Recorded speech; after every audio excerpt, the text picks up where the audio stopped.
Ito ang latest weather update. Alamin ang pinakasariwang ulat panahon ngayon dito sa Information TV Educational Channel.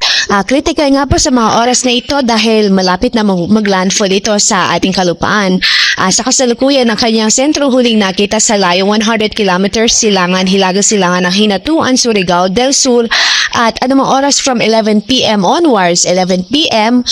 Between 11 p.m. hanggang 2 a.m. or 3 a.m. ngayong gabi ay pwede pang mag-landfall na ito dito sa Surigao del Sur. So sa kasalukuyan, kahit hindi pa siya nagla-landfall, kung makita nga po natin, nakatutok na yung kaulapan sa halos buong northeastern Mindanao at eastern section ng Visayas. So simula pa kaninang hapon hanggang sa mga oras na ito ay nakakaranas na ang malaking bahagi ng Visayas at Mindanao ng matitinding mga pagbuhos ng ulan at yung mga pagbugso po ng hangin na dulot ni Bagyong Basyang.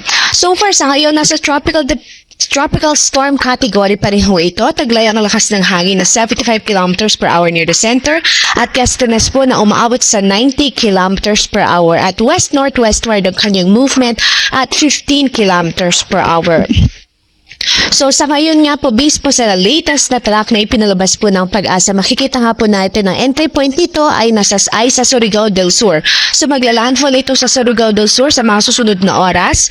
At after making landfall, mag-emerge ito, magta-traverse ito dito sa northeastern section ng Mindanao, tapos mag-emerge siya dito sa Bohol Sea. Then posible pong make another landfall dito sa Siquijor, kaya naman ay lumapit ang kanyang sentro sa Siquijor.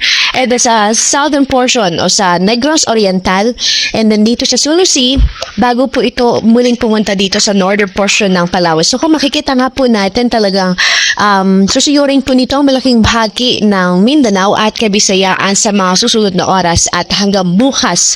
So very crucial and critical at this time. Actually kanina pang hapon, nakakaranas na hapon na ang ating kababayan na mga pagulan at pagbuso po ng hangin. So kung makikita nga po natin from tropical storm bago po ito mag-landfall, maaari po na upon emerging dito sa Bohol Sea ay tropical storm category pa rin ho siya. Although medyo humina yan, ina-expect natin hina ng bahagya, pero nasa tropical storm category pa rin hanggang sa lumagpas ito dito sa Negros Oriental at posible maging tropical depression by emerging or by the time na mag-emerge po ito sa Sulu Sea habang papunta sa northern portion ng Mindanao.